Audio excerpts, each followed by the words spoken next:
Assalamualaikum dan salam sejahtera. Laporan sidang Parlimen 14 malam ini bersama saya Kamal Firmansyah Kamaluddin. Baik antara tumpuan hari ini.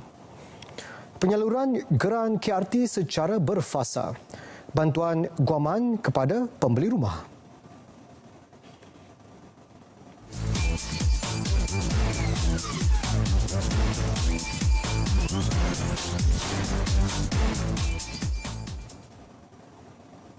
Setelah diluluskan di peringkat dasar semalam, hari ini Ahli Dewan meneruskan perbahasan rang Undang-Undang Perbekalan 2020 peringkat jawatankuasa untuk Jabatan Perdana Menteri. Wakil Rasah Cha Kee Chin menyentuh mengenai bayaran tetap di bawah Jabatan Perpaduan Negara dan Integrasi Nasional JPNIN yang meningkat sekali ganda daripada RM36 juta pada tahun ini kepada RM69 juta pada tahun depan.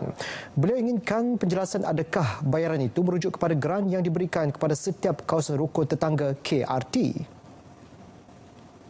Sebab apa yang terjadi pada tahun ini, tahun 2019, pada awal tahun KRT hanya mendapat sebahagian sahaja daripada geran. Kalau berbanding dengan yang lepas-lepas, saya kalau tak silap saya pada awal tahun yang mana yang aktif dapat 1,008, lepas tu 1,004, ada yang 1,000, lepas tu selang beberapa bulan dapat fasa kedua. Saya nak tanya, apakah dengan adanya penambahan peruntukan pada belanjawan 2020 ini, pada tahun depan KRT akan dapat menerima geran kepada setiap KRT ikut kategori, sama ada aktif, kurang aktif dan sebagainya pada awal tahun. Saya sebenarnya lebih suka kalau mereka boleh dapat pada awal tahun supaya KRT-KRT yang terbabit boleh merancang aktiviti sepanjang tahun 2020, sebab kalau dah dapat dana, peruntukan dan sebagainya, lebih mudah untuk pimpinan di peringkat setiap KRT untuk merancang. Selain daripada itu, beliau turut bertanyakan mekanisme pelantikan jawatankuasa utama KRT berikutan terdapat perbezaan pandangan. Ini kerana beliau difahamkan ada pelantikan itu dibuat oleh JPNIN sendiri selain kerajaan negeri. Berhubung peruntukan kepada masyarakat orang asli pula, Wakil Rasah itu menyambut baik kerana terdapat peningkatan daripada RM55 juta tahun ini kepada RM83 juta untuk tahun depan. Di kawasan saya sendiri, walaupun rata-rata mungkin berpandangan bahawa kawasan Rasah ni kawasan bandar, saya mempunyai dua kawasan kampung orang asli, iaitu Kampung Tekir dan Kampung Sibir, dan saya juga mohon supaya apakah daripada 83 juta peruntukan ini ada tak apa-apa peruntukan untuk dua kampung ni, khasnya Sekolah Kebangsaan Tekir yang dalam keadaan bangunannya usang dan memerlukan peruntukan. Jadi boleh tak gunakan peruntukan ni untuk Sekolah Kebangsaan Kampung Tekir.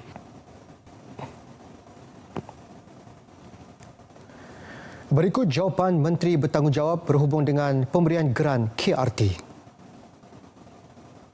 Akan dipertimbangkan. Geran Rukun Tetangga 2019 diagihkan berdasarkan kepada penilaian keaktifan setiap kawasan rukun tetangga. Penilaian keaktifan rukun tetangga tahun 2019 adalah menggunakan pakai kaedah yang menggabungkan penilaian melalui sistem e-rukun tetangga dan penilaian oleh Pegawai Perpaduan Daerah PPD terhadap keaktifan setiap KRT.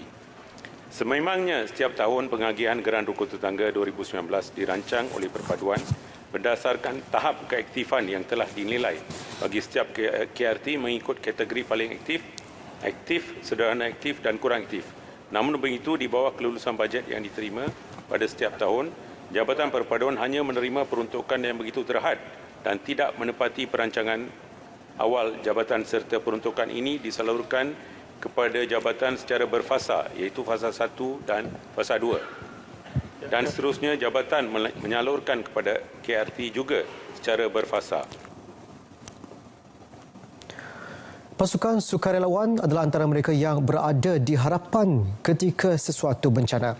Justru Wakil Bagan Serai Datuk Dr. Nur Azmi Ghazali berharap pasukan itu terutama Angkatan Pertahanan Awam APM diberi pengiktirafan dengan menaikkan allowance mereka. Jadi bila bercakap tentang sukarelawan ataupun kesukarelawan ini, bukan maknanya mereka ni buat kerja untuk minta gaji, bukan macam tu. Tetapi apabila diberikan sedikit imbuhan, kita dapat lihat ada banyak sukarelawan lain lagi yang saya juga akan bercakap nanti. Mereka dapat semangatlah, maknanya di pengiktirafan. Walaupun kata tak banyak sikit pun dapat pengiktirafan. Maknanya adalah rasa kata orang semangat untuk meneruskan kerja tu. Sukarelawan APM yang saya nyatakan di sini perlulah diberi perhatian yang lebih lagi. Kerana bila berlaku bencana, tengok siapa sampai dulu. Bila berlaku bencana, siapa yang ada sentiasa di situ. Di bahagian saya ini banyak berlaku. Kebakaran lah. Kalau saya ingat saya dalam bulan lepas, ada satu lori tanker macam mana boleh tersesat masuk dalam kampung. Salah satu kampung, jatuh dalam parit tali air. Jatuh dalam parit tali air. Dan bahan-bahan kimia dikatakan tersebar di sungai itu. Antara agensi yang terlibat siang dan malam di situ adalah APM sekali lagi. Jadi inilah, apabila kita memberikan sedikit imbuhan lagi kepada rela, maka saya nak nyatakan pada kerajaan, apalah kiranya, apalah salahnya, apalah kita memberikan sedikit pengiktirafan pada semua sukarelawan umpamanya. Dan khususnya di sini dalam 0204 ini adalah APM, Angkatan Pertahanan Awam. Katanya pasukan sukarelawan seperti anggota rela sebelum ini telah dinaikkan elan mereka, sedangkan APM kali terakhir dinaikkan pada 2012. Malah katanya Perdana Menteri pernah berkata APM adalah penanda aras kepada semangat kesukarelaan.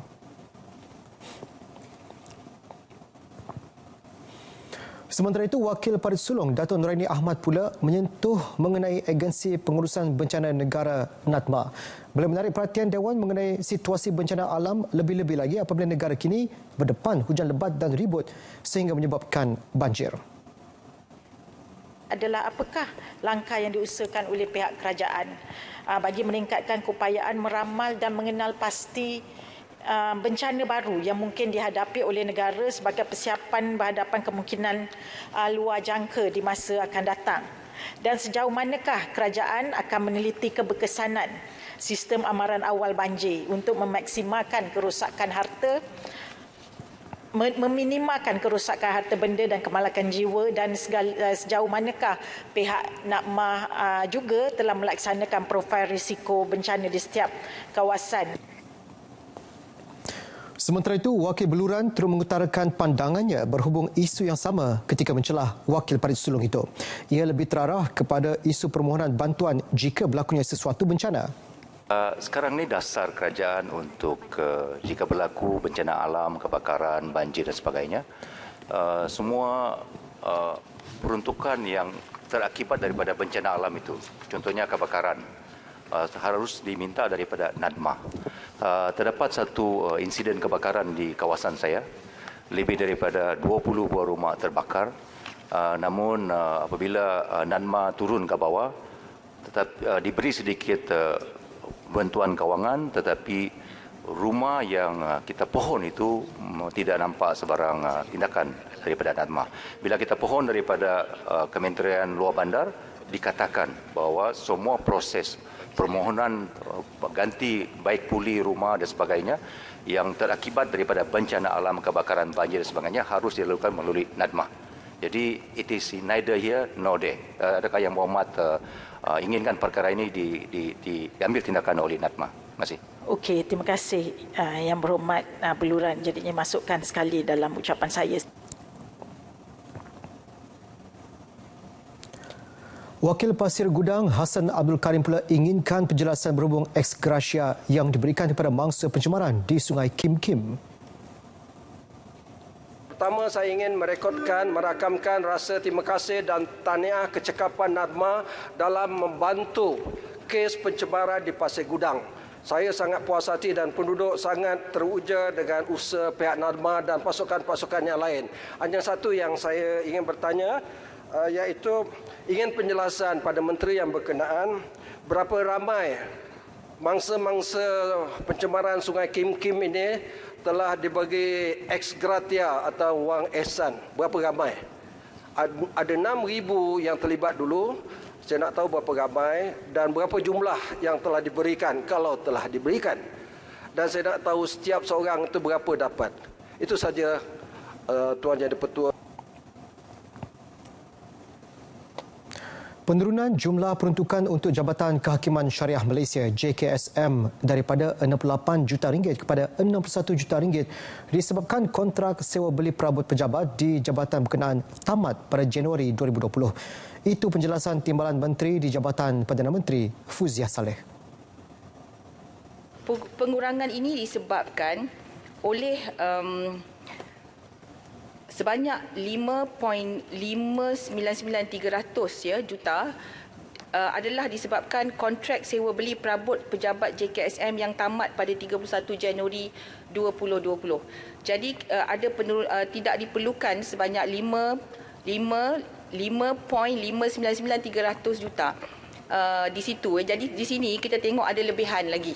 Ya, penurunan itu tidak ada kesan ke atas prestasi khidmat yang diberikan oleh Jabatan Kehakiman Syariah Malaysia, ya.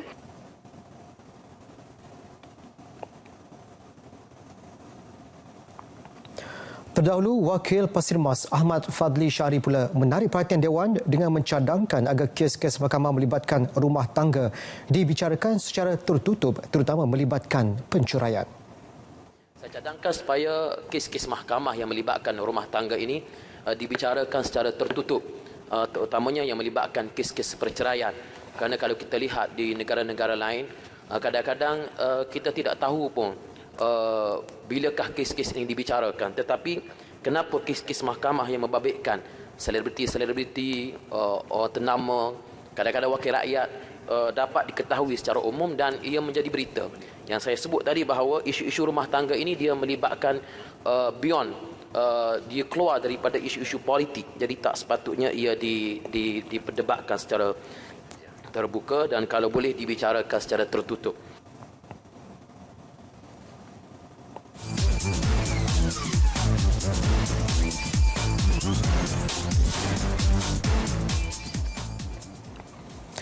Jemaah Menteri dalam mesyuaratnya pada 1 November lalu bersetuju supaya syarikat perniagaan pengantaraan yang akan menyediakan perkhidmatan kenderaan perkhidmatan awam dan kenderaan barangan menggunakan motosikal atau bike hailing dikawal selia.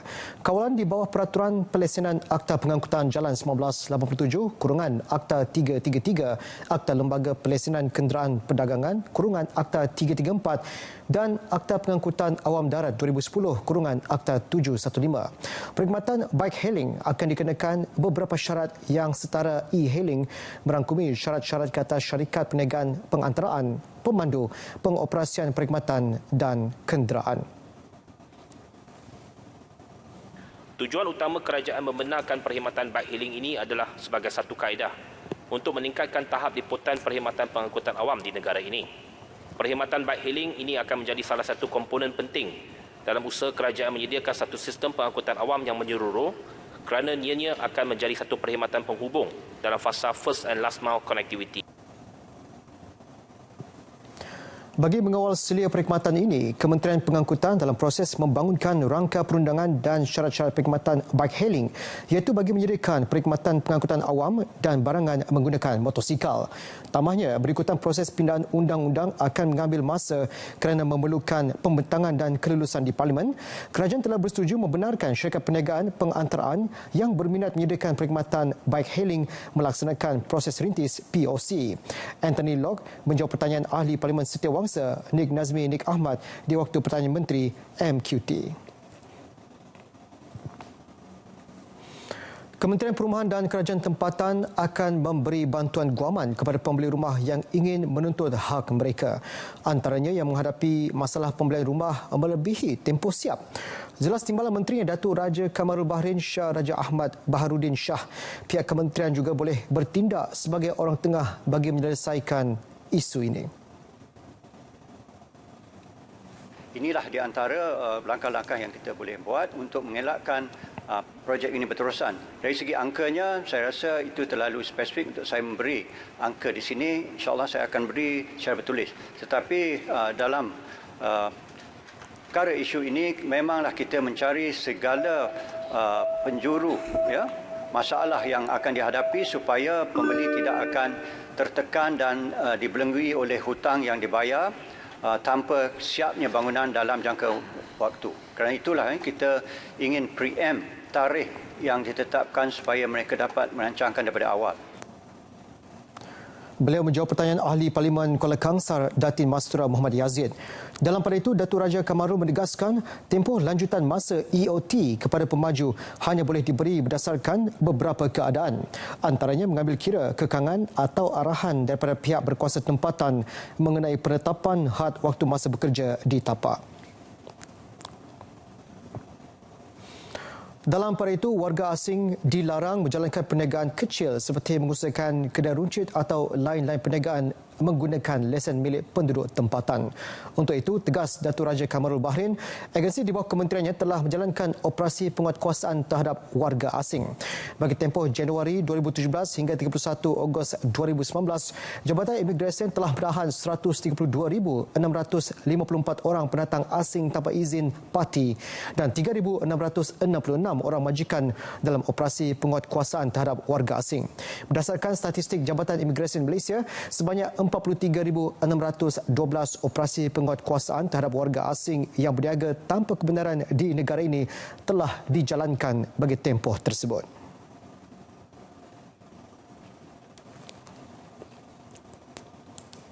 Manakala bagi operasi penguatkuasaan di pasar-pasar borong pula, sebanyak 139 operasi telah dijalankan oleh Jabatan Imigresen Malaysia bagi tempoh 1 Januari hingga 26 September 2019. Melalui operasi tersebut, sejumlah 375 orang pendatang asing tanpa izin dan 54 orang majikan telah ditangkap atas pelbagai kesalahan imigresen.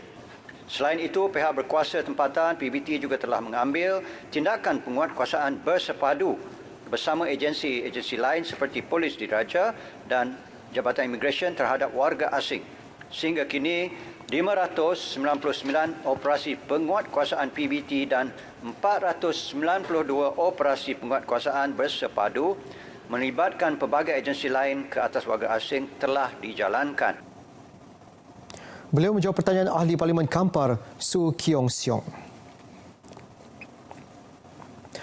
Bon samurai kedua yang ditawarkan kerajaan Jepun melalui Japan Bank for International Cooperation JBIC adalah dengan kadar faedah lebih rendah yang kurang daripada 0.5%.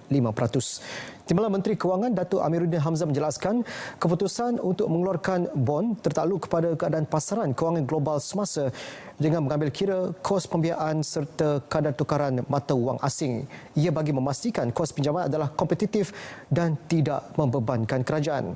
Sehingga hujung tahun 2019, jumlah hutang luar negeri terkumpul adalah 29.9 bilion ringgit atau 3.7% daripada jumlah hutang kerajaan persekutuan. Akta Pinjaman Luar Negeri 1963 menetapkan siling pinjaman luar negeri tidak melebihi 35 bilion ringgit.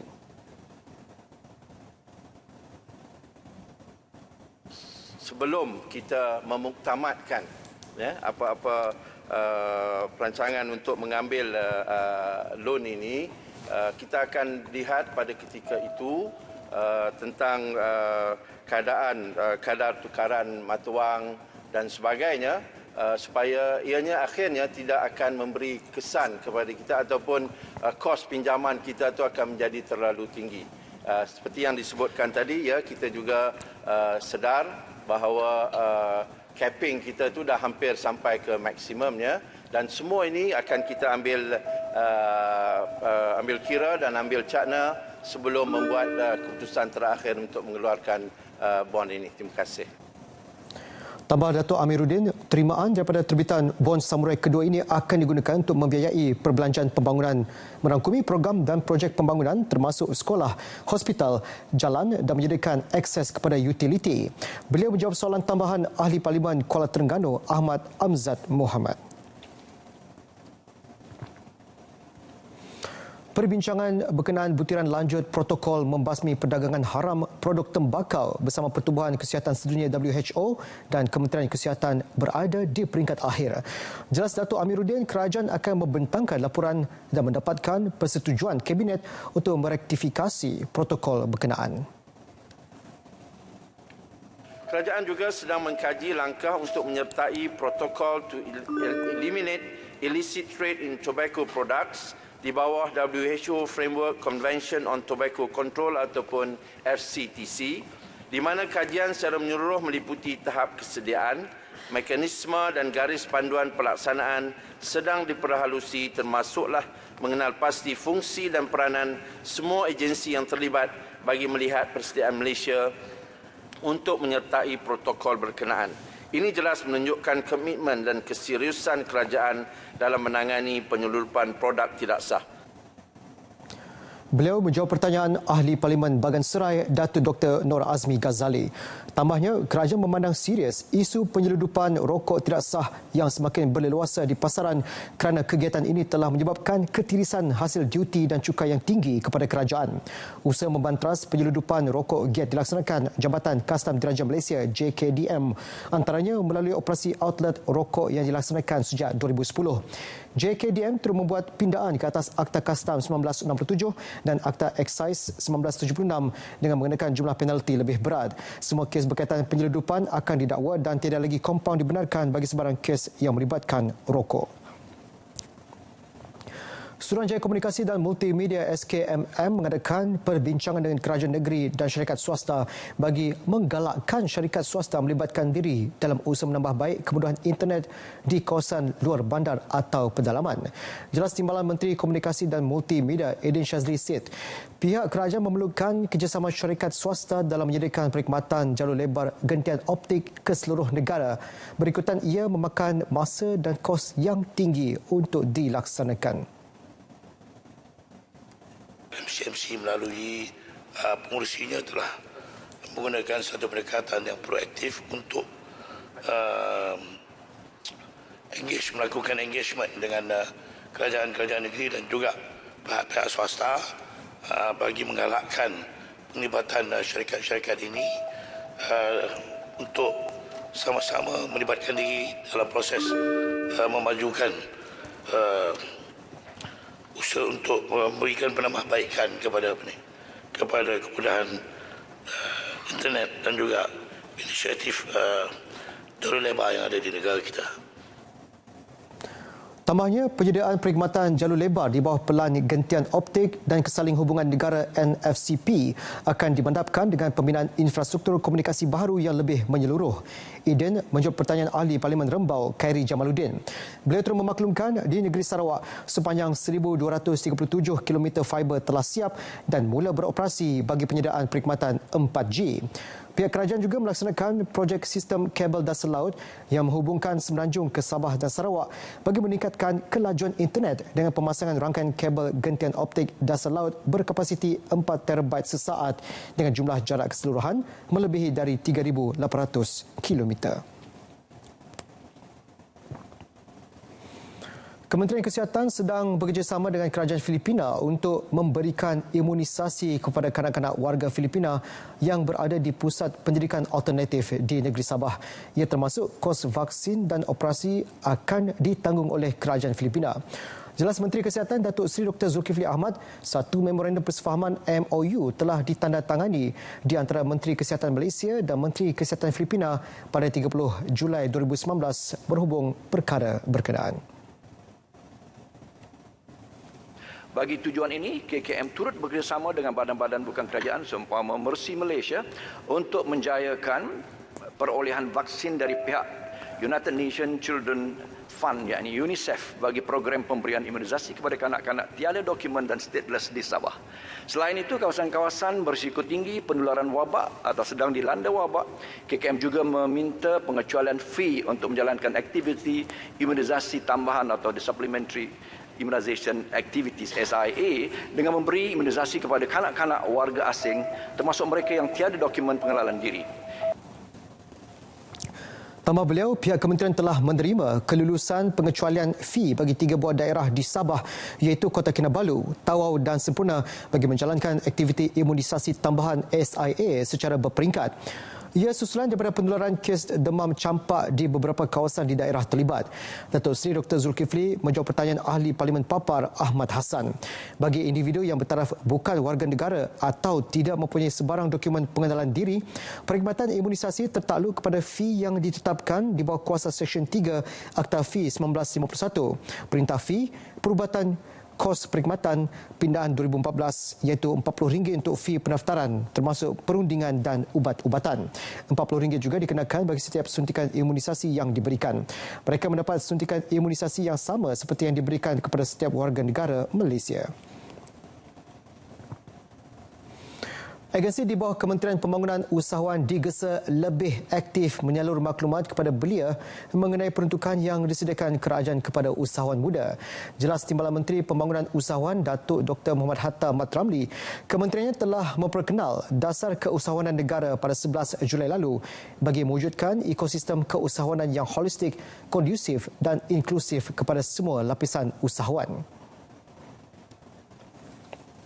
Bahawa memang maklumat tidak sampai kepada ramai data daripada YB Paya Besar tadi menyebut 90%. Kegagalan menyampaikan maklumat ini adalah berbagai punca agensi memainkan peranan membuat sebaran-sebaran dan kementerian mempunyai sumber maklumat sentral berpusat yang boleh dicapai tapi kalau kita mengharapkan agensi-agensi dan pegawai kita turun untuk membuat pendedahan, itu akan tentunya memberikan maklumat yang lebih luas kepada masyarakat. Di samping itu kita juga sudah mewujudkan one stop center kita di semua ibu-ibu negeri di mana pegawai semua agensi dan juga kementerian berada di bawah one stop center itu. Beliau menjawab pertanyaan ahli Parlimen Paya Besar Muhammad Syahar Abdullah. Antara program baharu yang dilaksanakan untuk membantu usahawan terutamanya usahawan muda adalah program pembangunan usahawan vertigasi, program tunas usahawan belia Bumi Putra 6.0 dan kit panduan bagi perniagaan permulaan. Kementerian juga telah menyediakan bantuan kewangan kepada usahawan antaranya melalui tekun nasional sebanyak RM457.8 juta kepada 36,034 usahawan Bumi Putra. Manakala Suruhanjaya Koperasi Malaysia telah menyediakan bantuan kewangan kepada 132 koperasi dengan nilai keseluruhan melebihi RM6 juta sejak Mei tahun lalu sehingga kini. Rakyat Malaysia dilarang memanipulasi undang-undang imigresen tempatan untuk menetap di negara asing bagi tempoh lebih lama. Timbalan Menteri Luar Datuk Marzuki Yahya berkata, perbuatan tidak bertanggungjawab itu mengakibatkan kesukaran kepada rakyat Malaysia lain yang berhasrat untuk melancong, belajar, bekerja atau menetap di negara-negara asing secara sah. Kerajaan sentiasa menasihatkan rakyat Malaysia supaya sentiasa mematuhi peraturan dan undang-undang tempatan. Mereka juga diingatkan supaya tidak menjalahgunakan kemudahan imigresen yang diberikan oleh kerajaan Malaysia dan negara asing bagi mengelakkan kesukaran yang boleh ditimbulkan kepada rakyat Malaysia yang lain. Ia juga penting demi menjaga nama baik negara. Tambahnya, kerajaan asing tidak mendedahkan identiti, latar belakang dan statistik permohonan suaka yang diterima. Beliau menjawab pertanyaan ahli Parlimen Pensiangan Arthur Joseph Kurup. Tambahnya, isu pelarian atau permohonan suaka merupakan isu yang kompleks dan melibatkan undang-undang negara asing serta konvensyen antarabangsa. Ia termasuk proses penentuan status pelarian yang berada di bawah tanggungjawab Pesuruhjaya Tinggi Pertubuhan Bangsa-Bangsa Bersatu bagi Pelarian UNHCR dan konvensyen mengenai status pelarian 1951 serta protokol status pelarian 1967.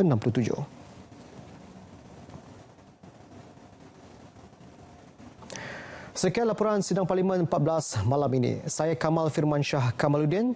Salam sejahtera dan Assalamualaikum.